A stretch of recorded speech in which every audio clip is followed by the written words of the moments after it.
Hi everyone, welcome to my YouTube channel. आज की इस वीडियो में हम अपने लाइट चैप्टर के एग्जांपल्स को करने वाले हैं। तो सबसे पहले है एग्जांपल 9.1। सो चलिए इसको सॉल्व करते हैं। So a convex mirror used for rear view mirror in an automobile has a radius of curvature of 3 metre. So आपके पास एक कन्वेक्स मिरर की बात हो रही है जिसका रेडियस ऑफ कर्वेचर दे रखा है 3 मीटर। तो सबसे पहले मैं यहाँ पे बताता हूँ कि रेडियस ऑफ कर्वेचर होता क्या है। ये है आपका कन्वेक्स मिरर, ठीक है। इस तरीके से होता है। ये हो गई आपकी प्रिंसिपल एक्सिस। अब यहाँ से मान लो कोई लाइट रे आई, ठीक है, तो ये क्या करता है, इस लाइट रे को ऐसे डाइवर्ज कर देता है। सो ये ऐसे चली गई। सो ये पीछे ऐसे ऐसे करके यहाँ से फोकस से पास होती है। सो ये जो पॉइंट होता है ये होता है आपका फोकस, ठीक है। और यहाँ पे होता है आपका सेंटर ऑफ कर्वेचर, ठीक है। इस फोकस का 2 गुना। मान लो यहाँ से लेके यहाँ तक 2 सेंटीमीटर है, तो ये पूरा यहाँ से यहाँ तक 4, ठीक है। यानी कि ये सेंटर ऑफ कर्वेचर इस फोकस का डबल होगा, ठीक है। तो अब यहाँ पर ये होता है आपका पोल, ठीक है। तो यहाँ से लेके यहाँ तक, इस पोल से लेके सेंटर ऑफ कर्वेचर तक होता है आपका रेडियस ऑफ कर्वेचर। यही इस क्वेश्चन में हमको गिवन है, ठीक है। तो सबसे पहले हम लिखते हैं गिवन, यानी हमको क्या क्या दिया हुआ है। तो हमको दिया हुआ है आर, यानी रेडियस ऑफ कर्वेचर कितना दिया है 3 मीटर, ठीक है। और हमें इसके साथ साइन का बहुत ध्यान देना है। इसके साथ कौन सा साइन आएगा, कन्वेक्स मिरर के केस में इस पर कौन सा साइन आएगा, प्लस का, क्योंकि ये देखो पॉजिटिव साइड पे होता है रेडियस ऑफ कर्वेचर। इसको ऐसे कार्टेशियन प्लेन पे इमेजिन करो, ये बन गया आपका कार्टेशियन प्लेन। तो ये हो गया पॉजिटिव, ये होता है निगेटिव, ये होता है आपका पॉजिटिव, इधर होता है निगेटिव। सो ये देखो पॉजिटिव की साइड है, ठीक है। सो इसके साथ पॉजिटिव साइन रहेगा। आगे क्या बोला है, if a bus is located at 5 metre from the mirror find the position, nature and size of the image. So अगर कोई बस इस मिरर से 5 मीटर की दूरी पर है, सो ये आपका मिरर है, तो बस यहाँ पे है मान लो, ठीक है। आपको पता है कि जो भी ऑब्जेक्ट होता है आपका वो हमेशा इस साइड रखा जाता है, लेफ़्ट साइड।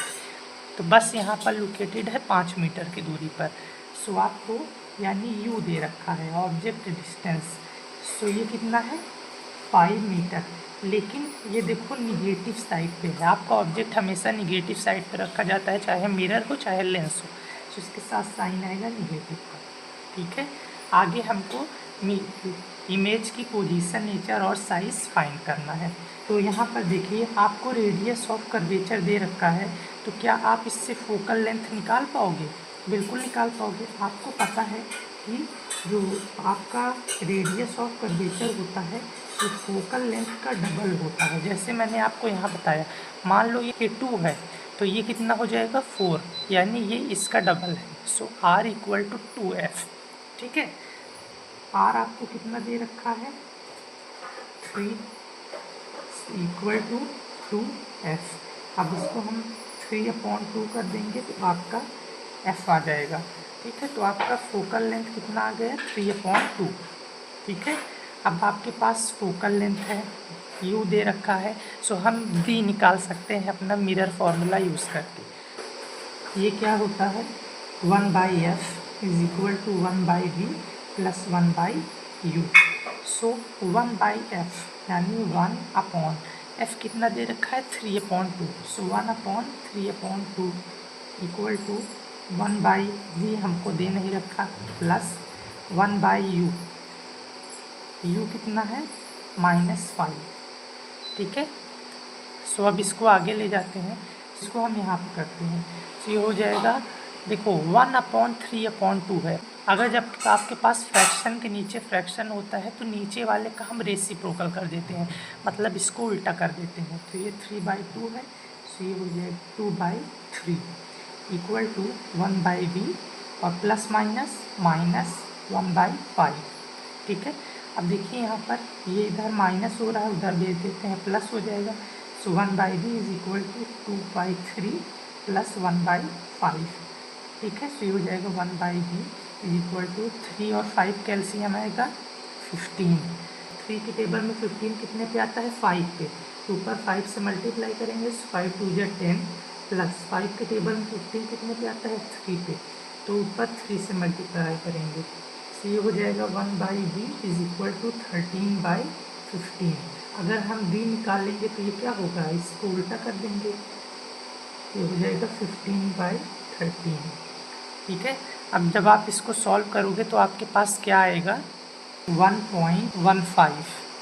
ओके, और साथ में सब कुछ मीटर में है तो मीटर। ओके, सो ये आ गया आपका इमेज डिस्टेंस। अब हमें क्या फाइंड करना है, position, nature and size of image. तो पोजीशन तो हमको मिल गई, ठीक है। पोजीशन आपकी क्या है, पोजीशन हम ऐसे लिखेंगे कि 1.15 मीटर अवे फ्रॉम मिरर, ठीक है। मिरर से आपका 1.15 मीटर दूर है ये, ठीक है। और देखो पॉजिटिव साइन आया है तो किस करेंगे, ऑन द राइट साइड, ठीक है, क्योंकि राइट साइड पे है। सो ये हो गई इसकी पोजीशन। सो पोजीशन तो आपको पता चल गई।